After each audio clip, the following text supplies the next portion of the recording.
Salam arkadaşlar. Salam Baris, salam Cemal. Hoş geldiniz. Hoş bulduk. Salam aziz vatandaşlar, aziz ildeşler. Hoş bulduk. Selamun aleyküm Cemal abla, Melike abla. Vatandaşlar emmenize selam. Aleyküm selam. Vatandaşlar şu günkü çıkışımızın sebebi Türkiye'de katıken iyileşlerimiz hem hasta yoğul hem yoğul gidiyor oturanlarken şu tema boyunca bir çıkış ederliydik. Birisine yarı yollarım yapık hastalar ne öğüne gidebiliyor ne berde onları liçen yazmak için mümkünçülük var. Yani bize yüz tutup yardım isteyen, kömek isteyip yüz tutan hastalarımıza, iyileşmemize sağ olsun Türkmen iyileşmemize kömek ediyorlar elinden geldiğinden. Ondan sonra oradan biri hazır kalkı geldi. Allah'ın azarı iyileşmedi. Baris ekrana versen haş senden. Esselamu aleyküm Türkmen halkım. Men Allah'ın azarı kalkı geldi. Bu devletinde işlemeye geldim. Onlardan benim oğlumda kellemden aparata geçirdim. Vatandaşlarım sizden ulukan haiz kömek etmeyen suat işlemlenmek İslam'dan Allah'tan birazcıktan işe yarar netik olsa Türkiye devletten pulum yoğun olsa pasportum alıp kalıp kellem aparat etti. Tavardım kömek edenler doğrudan önkü Türkmen halkım kömek edenler vatandaşlarım çok tavarım hemenizden minnettar Allah'tan vatandaşlar sizden ulukan haiz Türkiye valiyetine vereyim ama biraz kalı netik oldu ona müzik kalanca dağıtım alsam ulaşan Allah'tan Türkmenistan konstuva var gördüm onların neme olmadı hiç değil kömek yok anırdanım ecem kalkamam pentane sinyalı hiç il yağdayım olman sizden ulukan haiz Türkmen halkım vatandaşlar bir kömek etseniz vatandaşlar sizden ulukan haiz elinizden elde bir kömek var aşağı vatandaşlar suat edil sağlıklardayım biraz yokluğu için çep haftalımdan karalıyız ağzıma bu işarda çep elim çep ayağım atmacak oluyor son için kömeğine mehtaç edil vatandaşlar işe de suat bilemek işe bilemek işe yaramak vatandaşlar sizden ulukan haiz vatandaşlar iş sağlıklardayım razı çok sizin kömeğinizle hemmenize kömek edenler sağ olsun Tanrı halkım çok aşağını kömek ettiler vatandaşlar hemmenize minnettar olup mehtaçlığım olun için kömek oraya. Görüşmek üzere kalkı geldi. Allah'ın azarı iyileşmez. Katı ağır ameliyat geçirdi. Kellesinde tümör var iken şoru ameliyat geçirdi. Hem paraliç vurup o da üstürlük son yarı keserim 2-3 kesetler birden geçirdi. Yine sağ olsun iyileşlerimiz hemmenizden minnettar. Her kim eline varını kömek ettiler. Şular yarı kıyın fırsatta yat yurtlarda kömek etmeli. Şu tayda birimizin elimizden tutmasak onunla bizim iyileş varlığımız, vatandaş varlığımız der. Vicdanımızdan rahat etmez. Yine alcırap kömek soramayanlar ama bir katı elbet yağdaylarda hasta olup bir önemimiz var. Alcırap nehirli baydayın bir en son kıyı fırsatında alcıraya da adam fakir. Arkadağım deyip yalvarıp en son kıyı demmeyi öğümde vereyim ayacığım o da düptörümde can vereyim deyip yalvarıp bir ön hastalanmadan madde elbette seyredensiniz solarım. Ana ne konsursuva kömek etti ne arkada yetişti. Ana ürk gitti şol hastalanmaz, şol iyileşlenmez. Ne en son aytacak sözünü aytıp bildi çağlarına ne toprağına can verdi. Ne şular ýaly gaty gynanyljy ýagdaýlar bolup geçýär. Bu ýagdaýlar bilen biz her gün ýaly garşylaşýar. Şoň üçin şu gepdeşi geçirmegi makul bildik. Cemal Rowan, sizem öz pikirlerinizi aýtaňyz. Şöyle bamyka näme düşünýäňiz şu zatlar barada? Salam ediz vatandaşlar. Men pikirimi soranyňyz üçin size köp sag bolun. Türkiýede kimsesizlerin, eýesizlerin mazarlygyndan yer verildi ölenlerimize. Doğulu. Birem kesellerimiz var. Kimden kömek sorajağını bilmeýär, aljyraýarlar. Türkmenistan'a gidecek deyip yalvarıp özünü video çektirip YouTube'a koyuyorlar. Yani hiçbir zaman onu dinleyen aklar katı kıyınançlı, katı acı çektirici bile. Türkmenistan'ın içinde o çağacıklar şu yerde ölüsü kaldı. Şu yere cenazesi gidip bilmedi. Enatalar. Yollar yapıp ne gidip bolya. Ne olorun enatası bäri gelip bilýär. Gaty ağır mesele. Türkmenistan bizim ata vatanımız, bizim vatanımız. Ýoly hökmen açmagyny isleýäs. Talep edýäs. Sebäp daşary ýurtda çağaçyklaryň ölüsi mazar galyp otyr. Keseller gidip bilenäk, göz gyýyny işläp bilenäk. Haçana çelli birinden dilek edip, birinden kömek soramalı. Berde işlemesen kvartirada yaşamağım kıyın. Ağır ýagdaý. Şoň üçin Türkmenistan devletine yüzlenýän ýollary açmagyny, o ýerdäki enatalar namys edeliň, beýle öz ölümize eýe çykyp bilemizak. Öz daşary ýurtda galan hastalarymyza ağlap oturanda biz ona elimizi uzatyp bilemizak diýip Türkmenistanyň içindekiler biraz namys etsinler, ayağa kalmasyny isleýäs. Diýjeklerim bundan ibaret. Sağ ol Cemal Rowan. O şu ýagdaý gaty kyn ýagdaý. Ine biz bärik işlemene dik geldik. Şo döwlete biz azarymyzy ýetirmedik. Türkmençelep aýtsak, iş ýok şo taýda özümüz kesmäne geldik. Gel eklençimiz şu taýdan tapary, çörek kuruýmyzy, çağajyklamyzy goýbereli, enemizi, atamyzy diýip şu taýy gelenden hem iň az 3 ýyldyr soňky gelenler. 12-15 ýylda çenli işläp berenler başlaýdy. Biz ýygymiza gaýdyr sip söz berip gaýtdyk. Ýygymyzdaklara, hosarlamyza. Biz bu taýy eklençimiz üçin geldik. Ölmäne gelemiz ok. Biz göbek kanımız taman ýerde de can vermegi düşünýär. Türkmeniň asyl şu diýip desturumy, düşünjesimi aňyrdan gelen bir nemesidir, toprak. Öz topragyna can vermegi uygun görýär millet biz. Öz törüňde oturup radylaşyp çağalan bilen iň soňky aýdyşyp diýişip can vermejek bolsaň biz watana näme erbetlik etdik de bizi almaýarlar olar içerik. Entegem Türkiýe döwletinden, Türk milletinden hem Allah razy bolsun, köp sag bolsunlar. Türkiýede ne bilýänsiňiz, mazarlyklar satyn alınýar. Pul berip alýarlar öz halkam. Yine bize iyiye çykdy ölümde. Bizim vatanımız oturan döwlet diýen bir döwlet bizden ýüze urdy.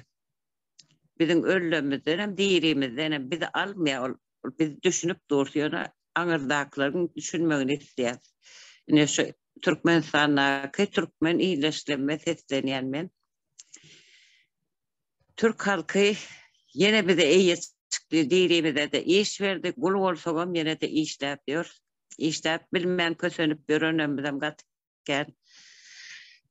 Ölümde de yine de iyiye çıktı. Şol pullu mazarlıklarını bize verdi.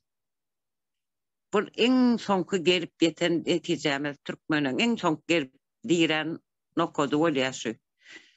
Yani biz bir yerde şu öğrenmede elimizden geldiğinden balın oyramada da kömek edecek oluyor. Öğrenmede caydap yerleştirecek oluyor. Ilıyarlar sağ olsun iyileştirmez. Yönü mın bilen bitmeye. İnne Aŋırdaklar nämetdi, Aŋırdaklaram ağlayandır, endiyandır. Men olan yararı yüreğine duus etmek isleýämok. Menem bir ene.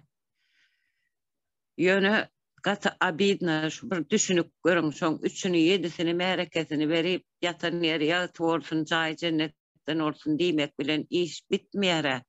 Hany siziň türkmençiligiňiz, hany siziň musulmançylygyňyz ol mazarlara siz ziyaret etjek gelmi? Olan başucuna gelip bir ayet tövür etjek gelmesiz. Siz şoňa düşünün. Bir ölüňizi alyňa içerik ayaklanın. Siz şu döwletden talap etmeli. Bizim ölmeli yerimiz Türkmenistan. Biz ýat ülkelerde ölüp galar ýalak. Biz näme etmişimiz var şu vatana. Men vatanym günäkärlämok bolun. Şu ýurda biz näme ýamanlyk etdik. Şu döwlete biz ýollary açypman beýdip köser ýaly. Siz inni şu taýda ýok bolýanlar, biriňiziň ogluňyz, biriňiziň gyzyňyz, biriňiziň eneňiz, ataňyz, doganyňyz hiç mi nefsiňiz agyrmaýan, näme üçin sessiz otyrsyňyz? Bir sesiňizi çykaryň içiňizde, janyňyz bar bolsa, hiç zatdan gorkmaň, çekinmeň. Eýem siz şol döwlet öldürdi hasap edin. Biziň ölýän çek diýip şutaý taşlan ýolları açmayan döwlet biziň ölüp ýok bolmagymyzy isleýän döwlet şol. Döwlet diýen kawyçkaň içinde, goşadyrnyň içinde bolan döwlet hem ýok. Ýöne näme üçin siz şoňa ýol berýäňiz? Eşitdiňizmi hastalygyňyz, şu taýda işleýän hostarlaryňyz bir ýerim agyr diýdimi? Aç ýolları getirmeň, ejem, kakam, oglum, gyýdym, gelsin şol ýolları açyň diýin. Beýtmeň. Siziň eýem çagalaňyz, jan jigerliňizi, eneňizi, ataňyzy öldürüp, gyrk başlap, ölsüni, cesedini bir ýat ýurtlara zyňýan döwletden siz näme çekinýäňiz? Uje iň soňky nokodyňyza gelipsiňiz. Inni mundan aňarda çekiniljek zat ýok. Gaýrat edin. Ölüm bir ölüm. Hemmämizem ölmeli bir gün. Şu hosarlaň bärde ýadylerde ölsü galan olsa senem aňarda öläý. Ýöne seni öldürüp bilmez şol. Beýtmeň. Türkmen gaty bir namasyny arny depeleden Türkmen bolduk bizinni. Dirimde bir alanok ölümüzem Allary bilmesek ay bolaýypdyr, wak öläýipdir diýip aglap oturanymyň peýdasy ýok. Şoňa düşünüň. Men sizi gowarýan, men öz türkmen milletimi söýýän, türkmenligime de buýsanýan. Gaýrat edin, ewiz halkym, beýtmeň. Özüňizi şon ýaly kiçi düşürmeň, ayak altyna girmeň. Bir adaçyk akylyňyzy işlediň denim. Men ölümi aljak, men öz toprağımda jaýlajak diýin. Men ýarawsyzymy getir berik, aç ýollary diýin. Çykyň, alyňda men içeride özüm seretdirjek diýin. Öz öýümde jan bersin diýin. Şu Gülnarmy ýok bolan geldi. Eller, ayaklar, garny çiş, çiros beçin şol ayardaşyndan görnüpdi. Yalvardy. Iň soňky deminde adam Allah'a yalvarar. Ol bir harama yalvardy. Şol jan howuna yalvardy aljyrap. Çağaçyklaryna gowuşmak üçin yalvarma läl adapsyna ötmen awart köprüsünden goý aparsyn sil seni diýipdirler. Yine pahyr yalvardy çağaçyklaryň arasyna ayağımyzy tutup jan beresim gelýärdi. Şo sözler meňe ýadymdan çykmaz, ulagymda ýaňlanyp dur. Sizem dinleýänsiňiz aňarda nädeňiz internetden dinlemeseňiz ondan mundan eşitýänsiňiz. Nüjeli şu zatlar sizde bir vicdan duýgusyny uyandyrmaýa. Nüjeli o kadar mallaşdyňyzmy, goýunlaşdyňyz, men size agyr söz aýdasym gelen okor, men şu temada gurrun etsem agyr söz aýtjagam bilýän. En son gün okuduğunuzda gittiniz. Biriniz bir çağağınızı bir şarpak ursa, muallimler zatlar. Çermeniz çekile bulgarsınız üstüne. Ne için ordun ben çağağım? Yerde sizin çağırınız ölür, otur, ölüp yok ol oturur. Men gatken geplemem. Yöne azıcık hosarlarınıza hosarlık edin. Uyanın artık, uklaman.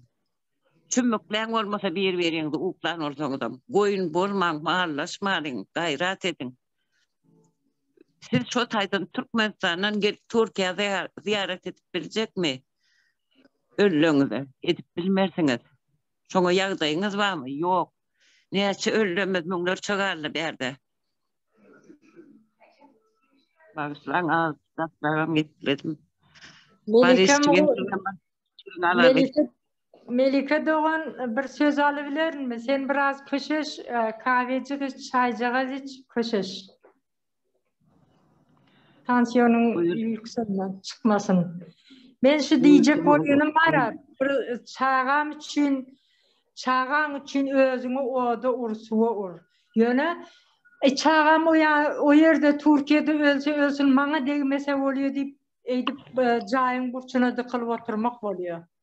Ve sessiz oturmak. Sen çağağın Türkiye'de kaldı. Belki de kesel yatarlarımız, belki de o tin gündedir. Şu zatları gözünüze getirip çıkın. Sen çağağıma değmesin deyip korkuluyor da çağağın Türkiye'de kalan vaktinde siz çıkın. Türkmen halkım size sesleniyen. O çağıcıklarınız ölüp dışarı yurtta kaldı. Ayal doğanlarınız kesel karnı çiş. Kudaya yalvaracağının yerine haramula yalvarıp oturuyor. Şuna biraz namus edelim. Nerede bir vakti mert cesur Türkmenler nerede? Bizim Türkmenlerimiz ezik oldu. Korkak oldu son zamanda. Korkmayalım. Ayağa kalalım. Hemmemiz talep edelim. Çağalarımız için, ayal doğullarımız için. Yine kakıvel diyalı erkek doğulumuz kellesinden operasyon oluptur. Kömek edilip oturuyor. Yine de şuna meclis neçe sesini çıkarıp bilmeni, içimden kömek sorabilmeni, mecbur olup sepil günde yaşap yürürlerimiz var. Şunun için sesimizi çıkaralım, yolu açtıralım.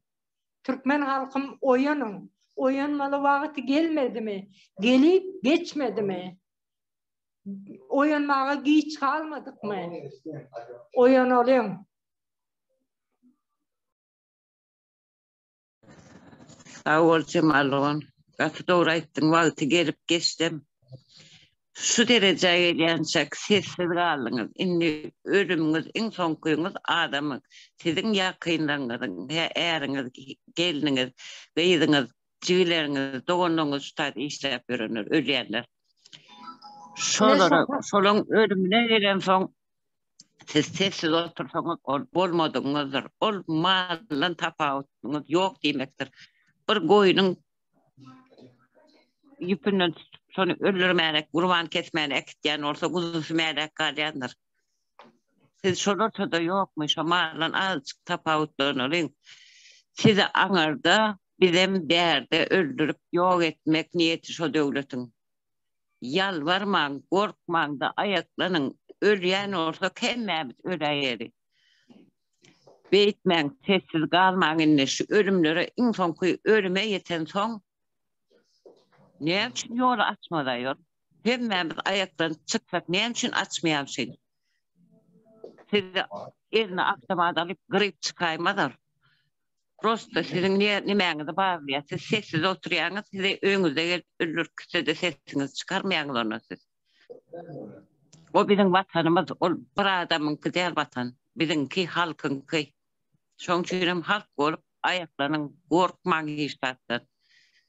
Herhalde ölmeli, bakı gelen yok. Bir başa bir ölüm vardır. O Türkmenistan hemmemizin vatanımız. Berdi Muhammedov'un kakasının mellek yeri değil. Birem çağağımız için görüşmeli. Bir vakit biliyor musun? Göktepe kalasında ayarlar eline kayıcı ok yarı bolmandan son kayıcı alıp söveşipdirler, urşupdirler. Biz şonça yok mu? Bir kurban oldum, korkup sesimiz çıkarman otuyoruz. Çağımızı bir zat yer. Çağımız var bir Türkiye'de öldü. İçinden ağlanan, daşından ağla. Bir ölüme bir ölüm. Adam ömründe bir gece ölüyor. Ondan namusa kalıp, geplebilmeni, özünü ezip, beydip ölenden içimizdekini aydı ölüyor. Böyle öldürüp bilmeyen. Ol hiçim. Öldü korkudu. Taze Türkmenistan kuruldu. Az kaldı. On gitmegine. Şoň üçinem häle mara hayvada tanmalıyor, korkuzanmalıyor, yolu açmanı. Halk gözünüzdeki korkuyunu ayırın. Perdeni ayırın, oyunun. Oyunma zamanı bir eyyam geldi. Geçmem Maria. Giç kaldık. Yine de giç kalsam oyanalım. Doğru aytjan Cemal Doğan. Hiçten giç yağışı. Indi bu ölüme verip yeten son sen ne için men ölüm bermersin? Sen ne için men hotarım bermersin? Men yurduma, men öz vatanına gelsin şolar deyip demedip bileğini de bir dile getirip dillenip gayrat edin, inni sessiz kalman. Gelip bir ursa bir cevabını vermedi veriyansınız ya. Komşun gelip kıyırsa veriyansınız. İki komşu olup yaka tuttu olyanız. Avtayda sizin yakınlarınız öyle var yara. Sessiz verir, görüşü verir. Hava. Yeke yamarı çıkıp ya da şu çıkmasın, hemmesi dengine çıksın. Bir kurban olayım, yegerler kim olacak? Bizim Türkmenistan'ın halkı ağzı verirleşin, ağzı verirlige edin. Ağzı verin, kanırı verdi, ağzı alanı kanırı verdi. O pisler kanırı verelim de yolu açtıralım. Vatanımız elden gidiyor. Bir tarafını araba satıyor, bir tarafını coraba satıyor. Yeni bir yerden Çin getiriyor. O vatanımız elden gidip var ya. Son biz vatansız kalırız. Vatanın olmasa sen kimsin? Hiç adam nesin bir kulsun. Son için vatanımızı kazanalım. Emmemiz çıkalım. Yolu açtıralım. Vatanımıza iyi çıkalım. Türkmen halkın bir oyunun. Önkü Göktepe kalası için urşanları, onları bir dinlen, o filmleri izlen, kinoları. Biraz gözünüzü açın. Yağıttan çıkan olsa yağıttan. Mınyalı korkak olmalıyım. Böyle de Huday var. Huday sana elinden tutup getirip vermiyor. Bir sebep bilen bir yerini önüne çıkarıyor. Sizden birazcık dırmaşık olun. Dırmaşık bariyenin ayağından asılmağında bir birinizi kaldırıp yukarı çıkacak olun. Sağ ol Cemal Doğan. Eni Barış'cığım, senin bir şu halkımıza neyme seslenmez diyen, neyme aytacak diyeceklerin var. Şu temada sana da söz verelim. Sağ olun Melike abla. Yine de selamünaleyküm emmenize ve vatandaşlar. Şimdi Kaka Gıldağımızdan nemetsek ilk başvuranda neme çok yağdaydım. Ağırdı yağday. Yine sağ olsun vatandaşlarımız kömek ettiler. Kimin bir matı çıkan olsa kömek eden olsa hem çıkan ayrı sağ olsun aydiyan. Şimdi bir yerde sigortası yok Türkmenlerin hiçbirinin. Onun için Campbell çıkıyor da bunda kellesinden operasyon oldu. Bu vatandaşların emesinden kaldı sayıyla da kömek etip bize başvurup şimdi bir yerde ölüp gidip oturanlar var. Ne üçündür? Ben hayran kalıyorum da nemeden bir haramdan korkma öyle hediyeler yoksa düşünanak mı yoksa o neme bizim hükümete gerek değil de tutmalılar. Hiç gerek olsa yollar yapıp olmazdı. O da bir ulakan bir soru da yine nem için öğündekilere de gerek değil mi diyen bir soru da öyle de verdi. Nem için ise oğlu ölü otur ya da kızı ya da kakası yöne öy tarafta onun yakınlarından ses çıkan nokta. Ne için onlara da mı gerek derdi? Onu alıp bir soru da çıkıyor ortaya. Ya buna siz neyle qarayınız bu öyündekilere neyle qarayınız? Öz maşgalasına neyle qarayınız? Sizden bir kısa onu da bir eşitsek Malike abla, Cemal abla. Şimdi doğru soru verdin. Barış, hakiki Türkmen halkını yok etmek diye bizi anırda indi şu işe yaramayan garı kurulumuz garlı. Kilen yaşlarım köp böyle bir yerde Rusya'da iş yapıyorlar. Esasi nesil öldürecekler yaşlar. Yaşlar haberde ölürler, ölüp kuturur diye garılara mağırda vakti gelen vakti ölür, ağaçlıktan ölür. Zaten ağaçlık anırdı. Doyuyorlarını ip görür, badıra öydüm ok. Ondan sonra dedik bilenim, yaşlar anırda olmasa nesil öldürebileceğim mi? Türkmenin nesli tükenmeli. Ana on niyeti şu. Şu vakti ölümüze kıynanıp canımı diyen kurun et gelse ol heşelle kakyanlar. Bir Türkmen ölse beğenyenler ol toy bayram etyenler.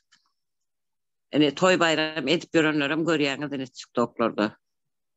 20 tane Türkmen oğullarımız öldü. Araktan, yasam Araktan. Olur bayramçılık belli. Bir namıza günle bayram, günle toy diye araşır. Sen gel bir halkına kömek et, o 20 tane ölüptür, gel bir içmeyen bir gepleşik geçirir. Yaravsız yatan hastaneler doğru bizim Türkmenlerimizden. Barıp birine ziyaret et. Yok. Şon yana kadar ha toy bayram açık şon yüzünü görkö diye bize berdaki yüz. Aynası. Onun inni anırdakilerin hem sessiz nemetmeyen oturunu mena düşünüp bilem ok. Şu soruğun emininde de cevap yok. Korku diysen Allah'dan korkmadı. Ezrail gelip canını almasa bir daha sebep olmasa ol gelsen canını almana hakkı yok. Ölümün emri Allah'tan. Korkmadan bildin Allah'tan başka hiç kimden korkmadı der. Ol Türkmenistan yani nemeli atasının yankı o melik kuluyun tapusuna yazılan neler ol. Ol Türkmenin halkın yer ol. Halk istese onu gümün çekip kovamoy verip biliyor. Yani bizim halk ben düşünüyorum o korkan bahana olaymasa ne diyeceğim bilmem o koşen doğanın karnınasın ecen kakan ölüp duruştaydı. Vay koy verin deyip daha feryat edip gıyırıp bararsın ha men ellem atam mağırdı. Açıyorlar men doğanın ma cigeyim ma oğlum gıyırım ma deyip. O gur başkadan korkmadılar. Son hiç sattığını inni ne çeyrek çıkışlarına ne yaşlılar kemine daha aydı otur. Şol bir boş saat bir neme bağlanan plasmas stolçuğa bağlanan bir at şekline de koy.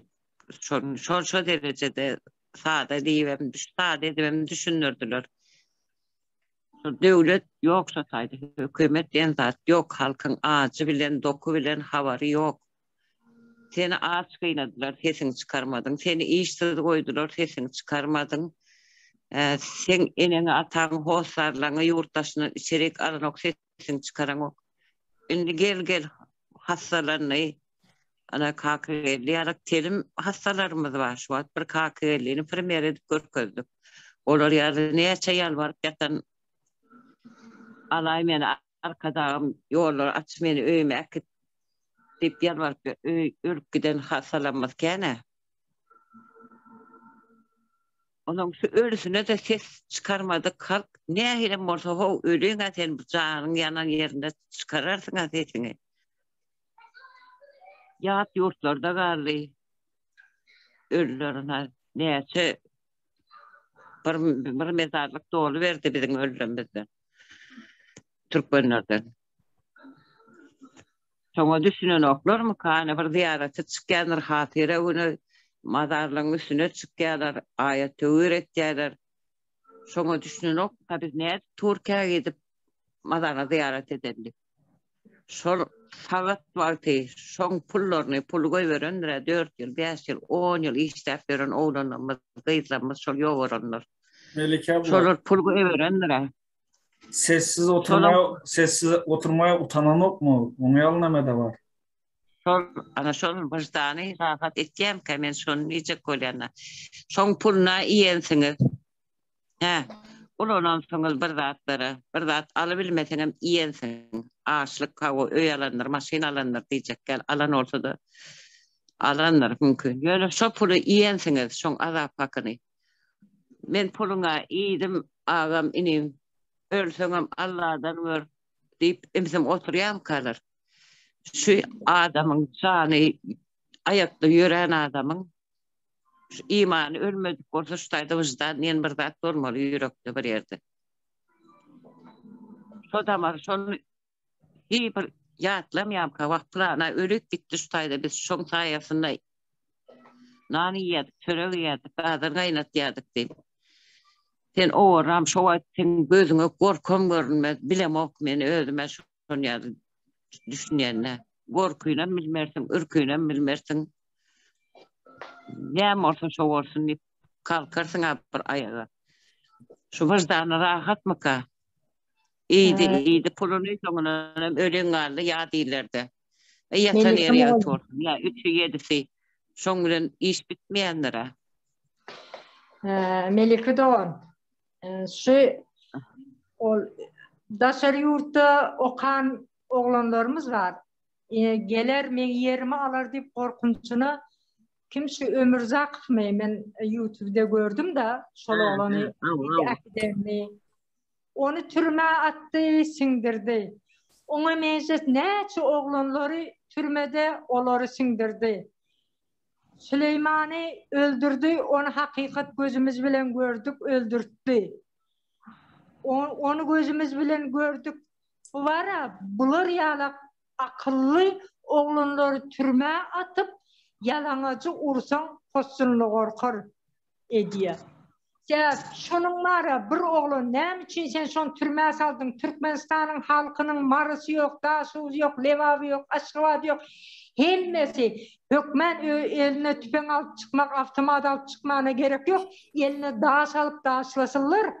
Bu şeydip gözünü korkuzmalı, şeydip adaleti sormalı. Senin hemme zaten ağzı tağan taptı. İsliye öldürüyor, arkayın türme salın, çörek vermen öldürün, nemedin öldürün. Haramlı yağlı men, kurbanlı yağlı men, acımasız, imansız, dinsiz adam görmedim. Türkmen halkımız hemmeniz ayağa kalın. Bir günde hemmeniz ayağa kalın. Minisesi yok mu? Minise hanani daşlan. Elinize daş alıp çıkın. Hiç açan onu tuttu men korkup bukulayın diyemem. Birini tutan vakti hemmeniz üstüne saldırın. Şeydip kazanı biliyorsunuz. Kazanın, ayağa kalın. Gözünüzü açın. Namus edelim. Oğlancıklarımız her yerde ölüyor. Türkmenistan'da türme salıyor, öldürüyor sessiz. Sesini çıkarma. Yegeni bir kızı zorluyor. Sonundan hem öldürüyor. Balkondan atıyor, öldürüyor. En atasının üstüne var ya. Sesini çıkarma. Bu yaşlılığının yegeni. En atası sesini çıkarmayacak kızını mazara veriyor. Kızının özünü günahkar eken deyip oturuyorlar yere bakıp. Yoksa biliyor şolar yal değildiğini. Türkmen halkı size yüzleniyor, namusumuzu oralıyın, ayağa kalalım, namus edelim. Hemmemiz mert olup ayağa kalalım, haişsizden. Oyun olayım. Doğru. Berde yine bizat var da Türkmenin namusu bilen oynap oturanam Türkmen da. O bir kıynaşlı. Bir vakit aydiydi neme Afganistan'a bir-birine kırdırıyorlardı. Aynı ikinci Afganistan mutlu şu vatlara bir-birine kırdırıyor. Yine polisiyede işleyenlerim Türkmen. Belki gariban Türkmenlerin üstüne polisiye var ya, o mankasını yenine süpürüp Ondan sonra üstüne hücum etti, onu kime şikayet edeceksin? Prokuratura şikayet etsen olamam adam, birbirinin adamları. O yüzden silaman, askermen, polisiye olan da kim olupdur? Onun bir ayal doğurdu, dünyayı indirdi. Prokuraturasından şeyler. Emmesinin üstüne daha şart çıkmalı bir namus edelim, gözümüzü açalım. Yok tutup urun. Şop polisiye üstleri sen neye doğru bir ne bilen sen üstüne gelse sen bir naruşayını etmedik olsan militsa sen üstüne gelmene rahat etmene hakkı yok. Tutup urun. Urun ho neyemeden korkuyanız sizin öldürmenin yoluna çıkan nemelerden siz neyeme tamam ettiğiniz. Neyeme korkup özüne yalan adamdan. Siz başlan. Han son neyle koyup pırkır oran sesini çıkarabilme onun yok oradaklarım.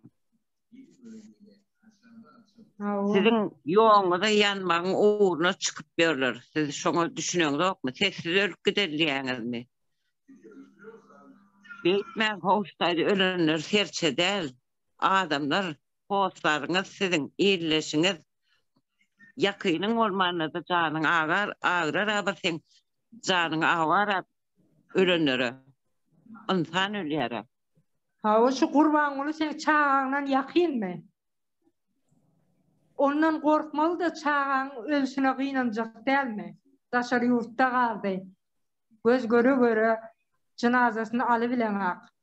Kurban onu ama ondan yakın çağından yakın mı oldu mu? Sen merhametli atamız, arkadağımız, neden arkadağı? Vatan düşmanı, halk düşmanı. Kurban onu. Halk düşmanı canım. Öz göbeğimizi özümüz kesmeli. Özümüzün vatanımızı özümüz kazanmalı. Bizim arkamızda durup vatanı kazanalım diyecek zat yok. Türkmen halkımız hemmemiz ağız birlik bilen vatanımızı kazanmalı. Olmasa vatan elden gidiyor. Aşağı bize garip vatanım satar darim olur ya adamlarda vatan duygusu yok.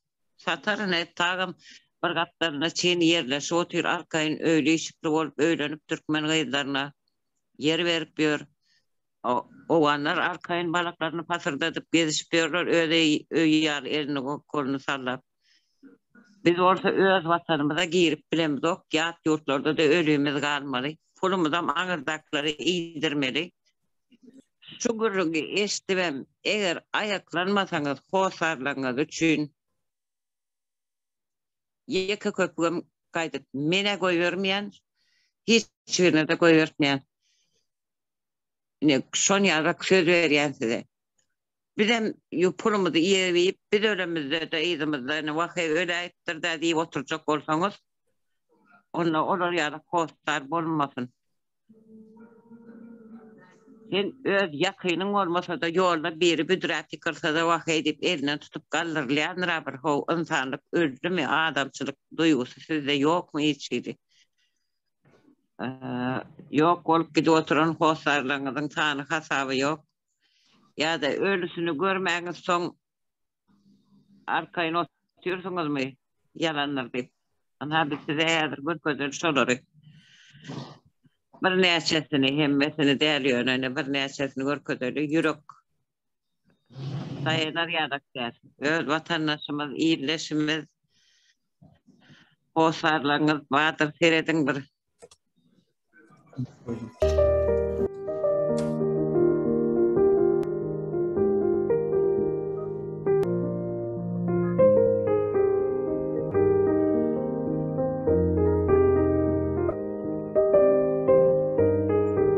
ربك للأرض مداد عبرت عنها وبنيت المجد أطوار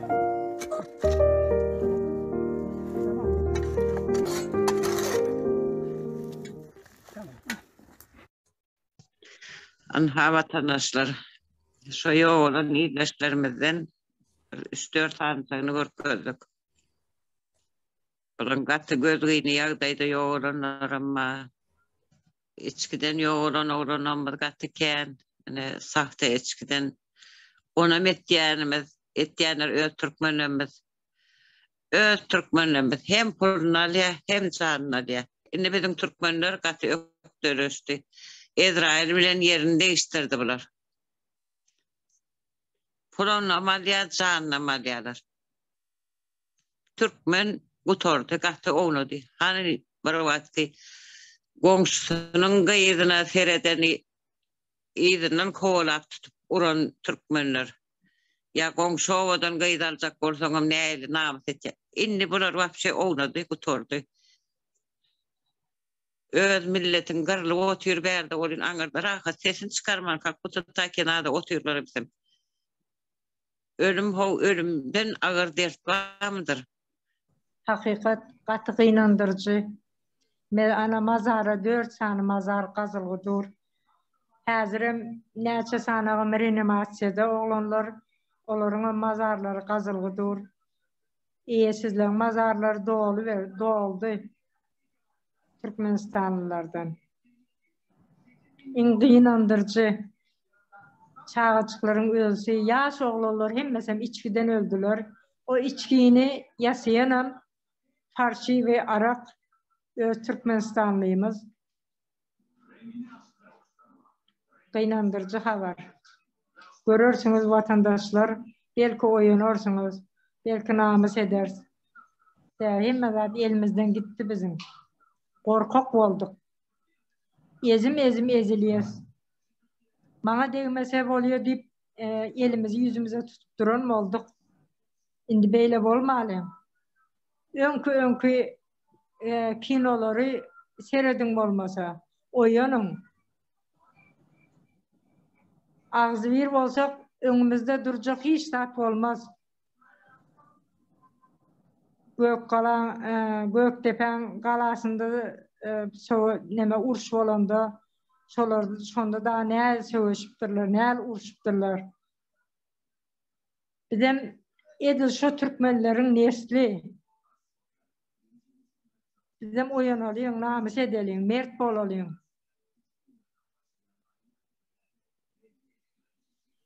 Melike dogana diýeklerim mundan ibaret. Sağ ol Cemal, sağ ol. Ölüp yitip bir yüzünden Türkmen diye zat kalmasın diyen olsanız, onun sesiniz çıkarman, oturun. Bizim berde ölüyensek sesimiz çıkarman işler. Gezi verir. Size mağlayınızda kıyınıyorum bizim. Bir de hemmemize karışayan şu zat şu. Ne şu yankı ölülerin sonu karışıyor, bize de şu son beklenye. Anırda sizi ölür gidersiniz, bir berdi de biz. O zaman Türkmen diye zat kalmaz. Yaşa versin son sizin arkadanız şotaydı. Kalanca oğlup şu aytkı mayda çağı çoğularım Çinler adar gelip menden soramadan kafenizden alıp gider. Kol kırnak deyip privat alıptırlar. Talibanlara satar gıyızınızı gelinizden. Oturuver ondan son şeydinde. Son ağır namasınız tamamen bitti.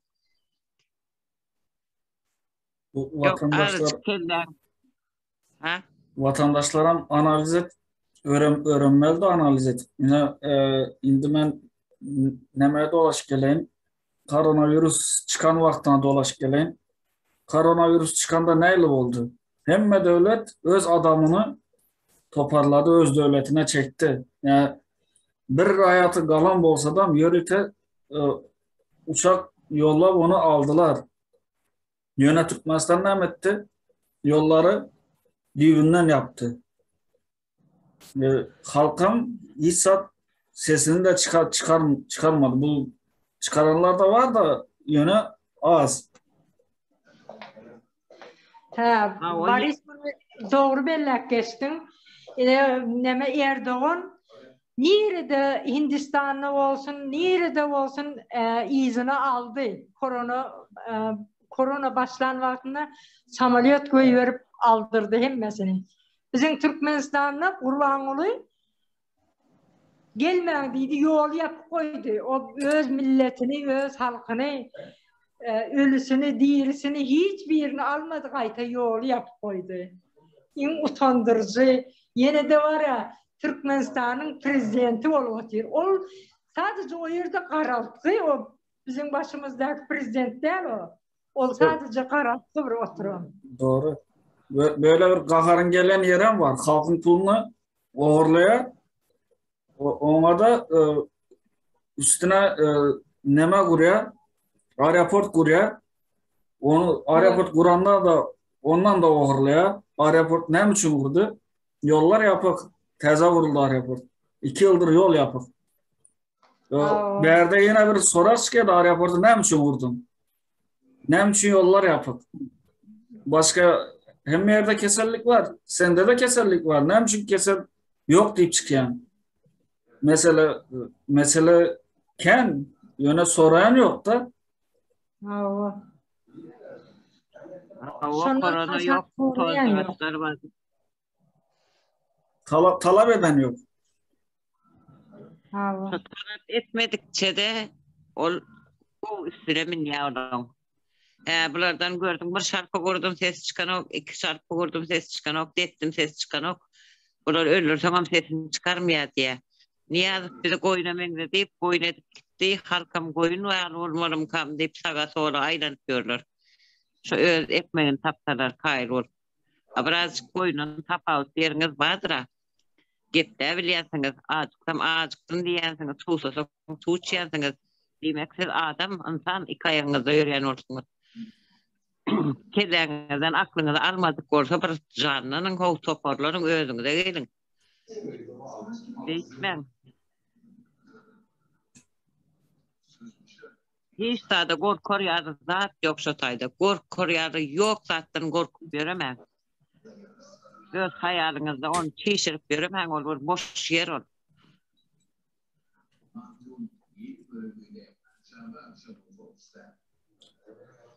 Böyle nemedip oturman vatandaşlar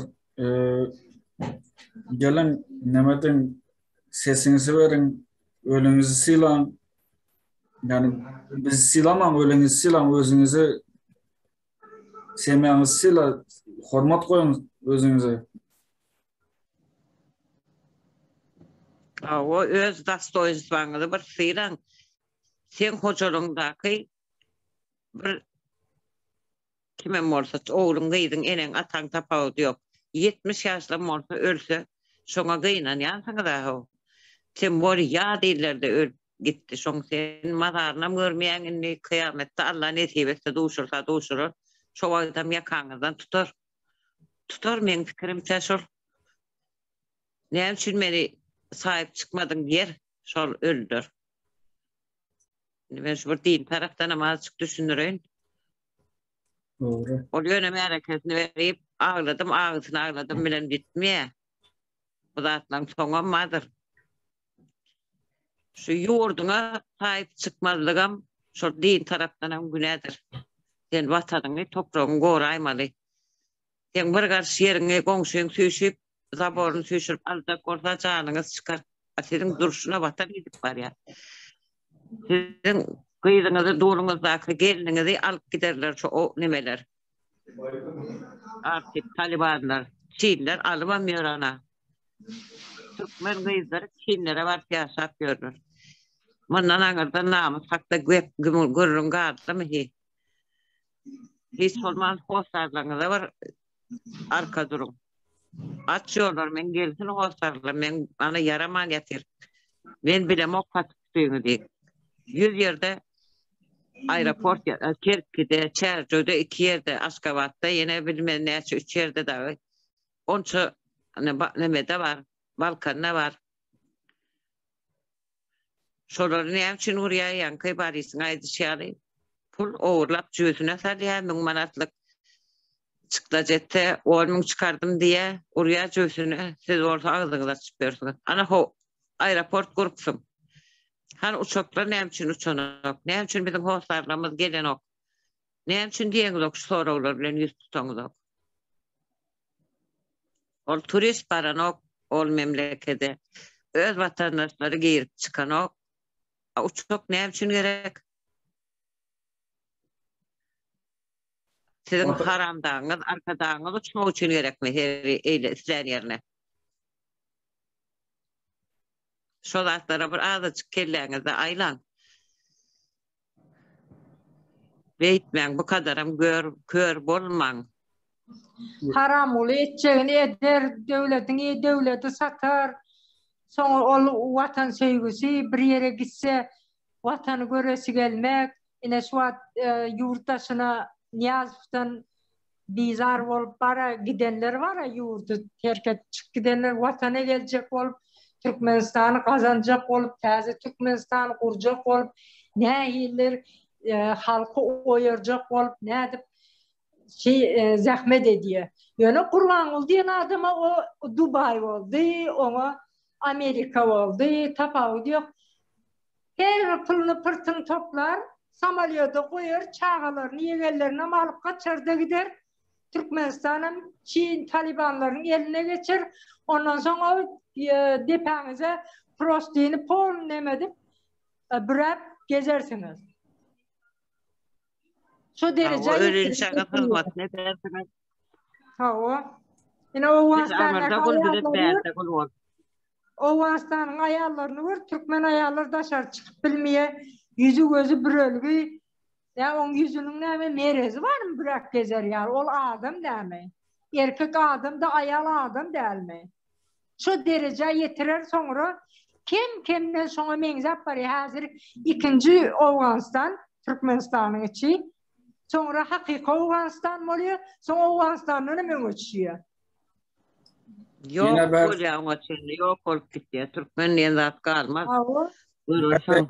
Berde yine bir zat var da mesela men çıkmayan öy tarafta öneme oğlum var, kızım var, atam var, enem var. Bizde yok mu mesela? Herkim özüne cevap verendir. Yani vatandaşlar sen çıksan sen özün cevap veren. Senin için atan enen cevap vermiyor. Atan enene barıp da atan enene ya da oğul kızını bir zat demeye hakkı yoktur. Neme bari şeyde bir da gerek yok, çekinmeye de gerek yok. Yok, polisler geliyor öyüme. Biraz hayvat atık görüyor. Sen hem doğrudur gepleşeceksin, o zaman sözüne cevap ver. Polisiye hiç sadım demiyor. Yok, yakında can yazı var. Son için soradım diyen olup oğudan geplek gidiyorlar. Yani onun çevirdikleri düklenip bir hayvat atık görüyor. Şu vaktinde sen hem hayvat atıp cevap vereceksin. Sonra ol yumuşak ol neme bir it bolendir dağırsın sen havlak kaç gidiyor. Aynı o hareketi yapıyor olur. Ya kim gelse adını familyasını alsın. Yoksa da suradını çeksin bize uğratsın. Bizim Süleyman'ın defterine yazarız. Ya o da belli oluyor. Yani o hiç hakkı yok. Onu yalı etmeye hiç hakkı yok. Her kim özüne cevap verendir. Onun için bakana o berde bir zatımız var. Orada yine bir zatımız var. Bakana gerek değil de vatandaşlar. Korkuyoruz biz deyip bakana etmeye gerek yok. Korkmuyorlar bakana. Korkmuyorlar. Bakana bir... Aynen korkuyorlar. Sünyali. Olur anırda ölüp gidip olayacaklar daydayın. Olur anırda bizim berde yok olup gideceğiz. Sizin topraklarınızın azap edip burunca cayınız, maşininiz hemmede Talibanlar hedilet közürünü görüyor. Kıydı gelinenizden ulanıp. Bolayacaklar çok hakiki. En korkunçsuz çok hayır ortamı. Çağamı bir zat ederdik korkuyordu. Sen çağamı o önleme Türkiye'de ölüp yatıyor. Sen ona iyi çıkabilir. En korkunç statçı onun başka korkunç stat ne olabilir? Korkuru zat yok. Yöne bakana. Korkuyorsan bir bakana. Yöne bana değil mesela oluyor. O çıkıversin, o kazanıversin Türkmenistan'ı. Biz sonra çıkarız deyip arkayın Gökçay sözü oturmalar. Ay olurum görüverir paramız son. Olurum görür. Yönü adı çık. Ol hemmedat geçiyelim öğle ayağından asyalar oynam. Kosarlarınızda nefsinizi ağırmasın. Yani ağrınız çıdasan mün yaşa diye. Gezi verin sizem Taliban'dan, gülü bizim Türk'den gülü ölüp giderse. Şoňa kaýry bolsaňyz arkaýyn sesiňiz çykarmaňda oturuverin. Ýöne siz halk şu Türkmenistan'daki halklar iyileşlem. Sizden ses çıkmasa bizden bir köpek uğratmayan. Lişte men özüm uğratmayan. İşlen tapın. Ne tapyan olsanız arkadağınızı versin. Ve iş versin. O bir. Aho. Böyle de olmaz aho. O münglerçe öyle. Men sana toprağımdan yer verecekler. Men öz halkımam öyle otur. Mazarı biz zaten pula satı oturtuysa onu da etçek alazın yok.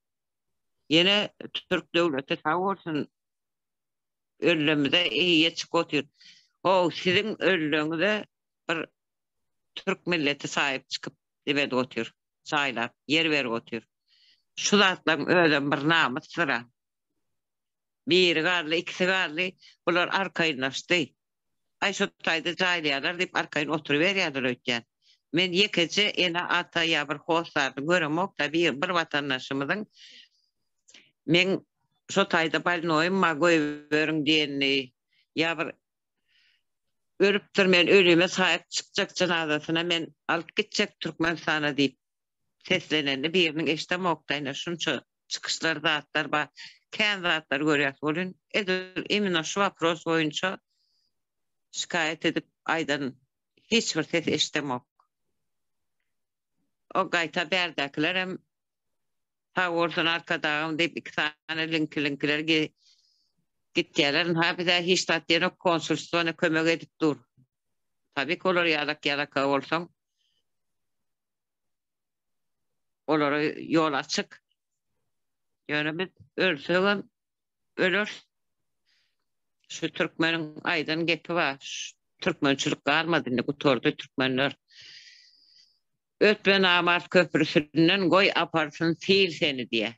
Koy ölürü yönü hiç açanım. Hayatta men arkadağım bana neme deyip yalvarman. Öyle yerdim. Benim şularından bir olur. Yönü siz anırdaklar vicdanınız rahat olsa bolya sesiniz çıkarmak. Allah'ın önünde de günahkarsınız. Siz öldürünüzün önünde de yüzünüz yoktur o dünyada. Yüzleşme sağadan bağdır. Şoğayt neyme cevap vereceksiniz siz. Vatanına ihanet edenem, vatanını koramadık, vatanına sahip çıkmadık, öz hosarlarına sahip çıkmadık. O dünyada hasap sorulayanlar. Allah vatanı mukaddes sitlerdir, mukaddes toprak. Şu toprakları korap, öleyen, şehit olayan olsa şonu koramayanım, hain olayanlar. Bizi vatan hain deyip ilan eden olsa da anırdak haram oluyor. Biz vatanımıza ihanet etmedik. Biz vatanımızı söyleyeceğiz. Biz vatanımız için görüşüyoruz. Biz vatanımız için gerek olsa kellemizden veririz, canımızdan veririz. Vatan dönükleri o cennet toprağın hem meçkidir. Türkmenistan içindedir vatan dönükleri. O. Yani vatan dönükleri verdi aydım saat edip, toy bayram edip, 22 tane ölüğünü toprağa koyacağız. Olur aydım saat edip belliyeler. Ana vatan hainleri. Ana anırda vatan haini. Ya da Cemal Saparova yali ay at kişin kimşende hakit ağlayan namendi. Haram eden. Sen boynum soğular sen tek paralı. Şonun yali yarancanlar, şonun yali pathalimler yurdu ne hale getirdi. Yok onlar yören bir cahil onların düşüncesi yok hiçbirine. Onlar Türkmenistan düzeltmek niyeti de yok. Ya düzeltmek imkanı da yok. Düzeltmen bilmeyeler. Kellesi işlerine onların. Ya Cemal Saparova Türkmenistan düzelmesin diyor. Onun bir eli yağdı, bir eli baldı. Kurban olayım yüzüne gözlep yalandan gözüne tüykrük çalsa o bir tabur pul kazanıyor. Son avrayı mı kadiyendir? Onu oraya avrayı olmuyor. Onu bütün dünya bile oturuyor. Avrayla mı neyemediğini. Bütün dünya Türkmenistan'ın üstünden, Türkmenlerin üstünden gülü oturuyor. Yani bütün dünya belli. En belki şutayda da birini öldürecek de gözünü okuyor satacak birini. Şu öz aralanmakta da var şunlar Türkmenler. Kimi öz şey gören yolundan ölüm tapıp veren gayıtlarımız ama Geçen elbette yollara düşüp geçenleme oldu da Melik abla. Karakolda otur 8-9 ment var, polisler var bu yerde. Onlar diye eser bozuldu diye ilk Türkmenistan birinci çıktı. Yani gelişi güzeldi ama sonunda diyor hazırki nemeler aydı da önkü başbakanınız şimdiki başbakan yani neme çıktı diyor. Pezevenk çıktı diyor. aynen. Aferin onlara. Doğraydıktır. Onlar aldı. Neme diyor da pezevenk çıktı. Hazırki pezevenk mal neme diysen ama az diyor ona diye.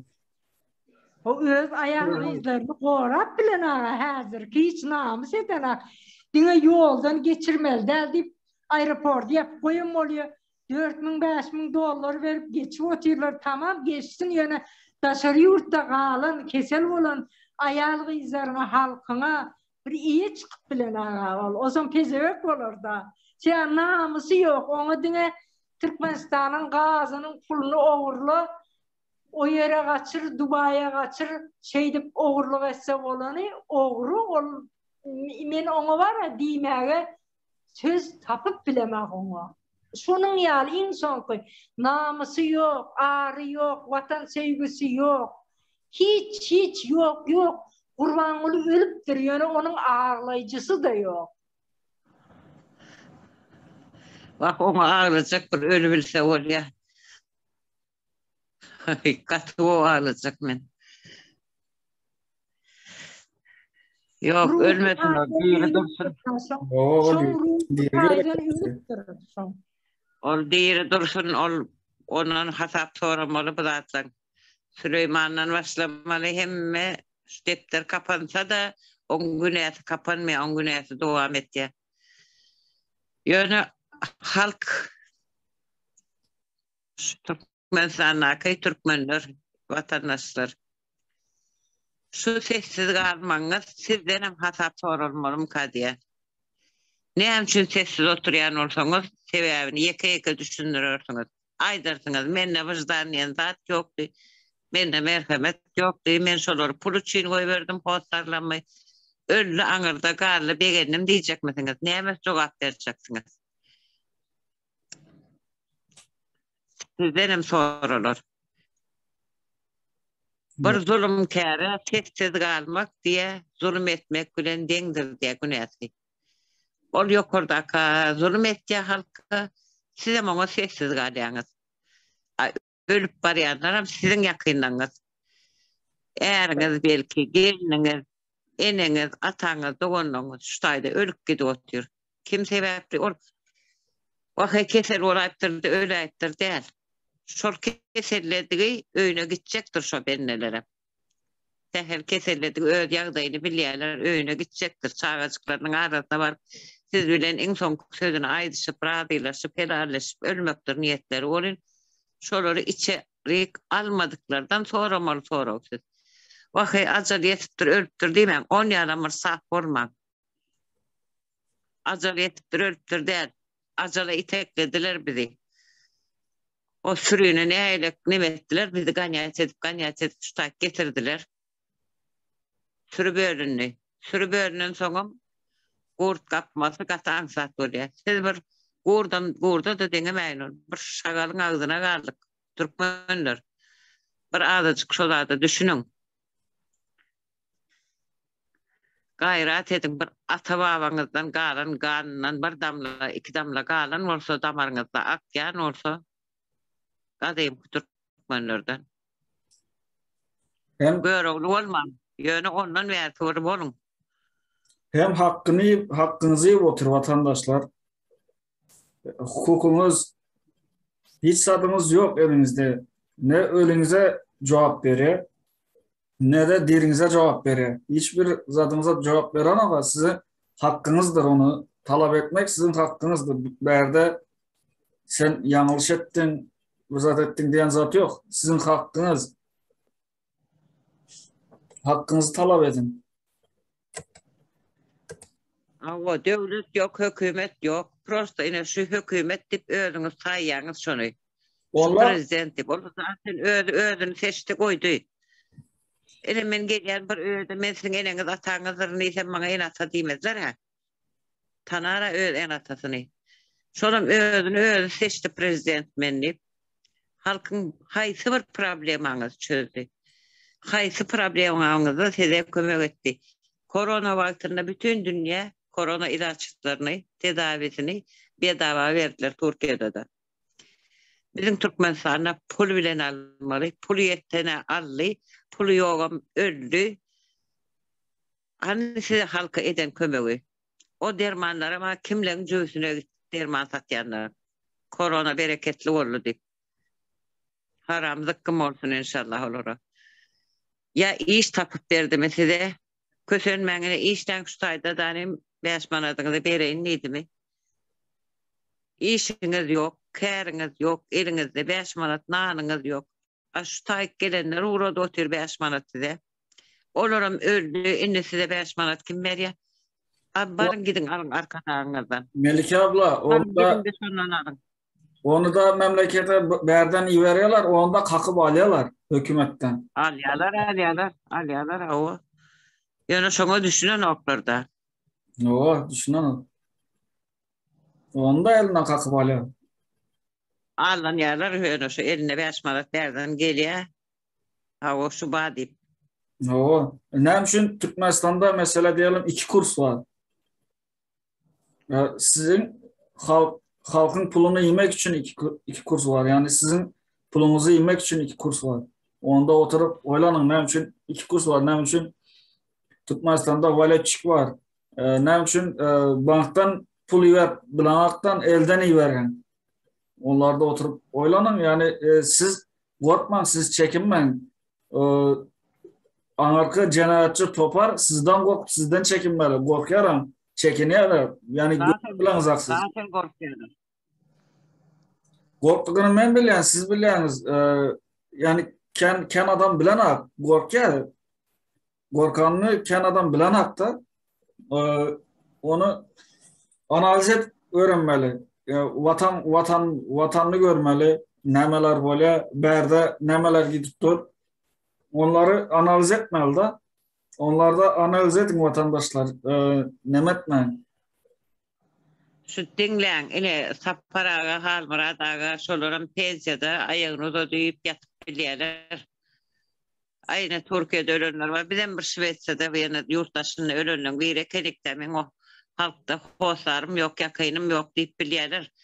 Şolar sizin için Türkmen halkım, milletim yitik gitmesin, kartan yüzünden silinmesin Türkmenistan deyip can edip görürler. Şolar olmasa arkayın tatile gidip dinizin alıp biliyorlar. O öyleri var üstünde. Kemdatlar yok. Yönü şu halk için, millet için et ya. Türkmen millet için et ya. Sizin için.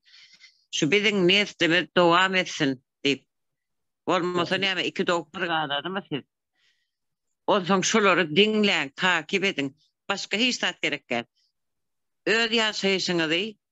Bırakın şu YouTube'da Saparaga, Halmuradaga kemine aydın sağ olsun akıllı yiğitlerimiz var çıkış edip dururlar. Şu taze Türkmenistan'ın çıkışlarını dinleyin. Bırakın öz hayatınız bilen dengeştirin. O kadar. Şunla siz şun arasındaki gerçeği fark edip bilirsiniz. Korkulacak zaten yok. Prastoy neveden de analiz et böyle. Mesela diyelim vatan programını görsen boş gürlev oturandır. Yani açık siyaset, açık kapılar diye bilmeyen diye ne mesela açık diye sorar var da nerede açık? Kim geliyor? Kim çıkıyor? Açık kapılar siyaseti deyip gürlev oturuyor da vatan satan programda. Yöne ne mesela açık onun? Ona bir cevap versinler başta da. Yani özünüzü geliştirmeli de. vatandaşlar böyle nemetmen. Görün Sapara, Hamra'da neçe gezek çıkış etti. Neçe yıldan beri çıkış edip otellar görün. İzarlan. Analiz edin. Yani nemet berde korkup ya da çekinip oturma bir nemesi yok. Cemal Aba bize diyecek mi? Ben diyecek olyanım var ya, hazır devlet yok, hükümet yok. Yok. Polisiyalardan korkmana da gerek yok. Kurbanlı verdi Muhammedov misal için Türkmenistan için hiç. Eğer var ya uzadan ayağını yığınamıyor. O dine özünün keyfi bilen dine plogurlamanı biliyor ol. Yani sen halka haysa halkım aç, nerede su aldı, nerede yer titredi diyen adam değil. Onun için Türkmen halkımız özünüz ayağa kalıp ölümlerinize iyi çıkacak olun. Yurttaşında men oğlum kaldı, ya men planım kaldı, ya da yengem ayalda onun kaldı. Şoları yalan edip iyi çıkacak olun. Sen başında durun, yok o yerde sen ağlayacak yok. Özün yıkılıp özün kalacaksın, özün ağlap, özün deyineceksin. Nemeden korkup, bunlar var öz kölögesini görüp, Kurbanlı'dan korkuyanıp öz kölögesinden korkup görürler mi? Şimdi tam hazırlar vatan için doğru öne çıkılmalı zaman. Kellesi işleyen adam itin heykelini, atın heykelini diker mi? Yöne dikerler, ite hormat koyamış. İte hormat koyan olsa ne için şehrin içinde yören itleri atıyor. Onun yalı nemeler de var da? İt atarlığı var. Bunlar iti attırıyor. Ben o itin çağalarını biliyor muyuz? Çağalarını musur maşinin demirine vurup şey edip öldürüp onu da oksayalamamazlık için demirine vurup öldürüp böyle musur maşinin içine atıp koyuveriyor. Gözlerimiz bile gördük biz can veri bilmeni, ölüp bilmeni, ayağını kakıp yatan itleri. O nerede itin heykelini ol gör közmelik. Daşarı yurtta Türkiye'de hayvan söyerler var deyip özün son hatarına geçecek oluyor. O hiç ile onda var ya vatan söyer, hayvan söyer, millet söyer, halkın söyer. Onlar ya zat yok. Ol vatan düşmanı, halk düşmanı, hayvan düşmanı, hem de zaten düşman eyler. Adam kurban oluyor. Hiç ile vatanın halkı için, vatan için hiç ile uzadan ayağınam yığınamıyor. Onun için Türkmen halkımız öz göbeğimizi, özümüz keselim, özümüz ağladık, özümüz deyindik. Bir ayağa kalalım gözümüz. Daşarı yurttan bizler hücum edelim Türkmenistan'a iyi çıkmak için yurdun, devletin içinden Türkmen halkımız siz ayağa kalın. Şeyde vatanımızı halas edelim. Bana diyeceklerim bundan var. Başka sözüm tapı bilemek, ben ne diyeceğimi bilemek. Kurban ol diyen adam sadece gezip gören, sadece hareket ediyor. O kelle beyni boş. Ruhu da aydan ölen de başka diyecek de adım yok buna. Ruhu da aydan ölen hiç ile hevesi yok. Vatan sevgisi yok. Hiç arzu etmek yok. Yok da yok. Türkmen halkıma sesleniyen son için oyanın gözünüzü açın. Oyanmalı zaman geldi. Gelip de geçti. Geç kaldık. Geç kalsak yine de oyanalım. Ayağa kalalım. Bu neme oluyordu? Hani bir vakit o ilk durmuş apşilasından sonku diyordu.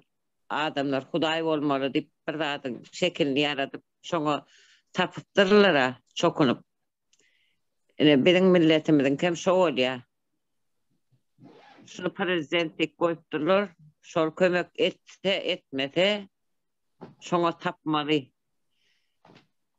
O niyemesinden korkuyanız hayırsız zadı, hayırsız bir eşya olsa önünde çıkar çöp atyansın. Çöp atılmalı daha doğru. Şu boş baklaşka diyorlar ya, o boş baklaşka su uyuyor, peydalanıp oluyor. O boş baklaşkanın yerine geçmiyor. Doğru. Nämesek bäde jemlesek wagtymyzam uçardy. Bir gün. Aha. Ha, o cemle yerin.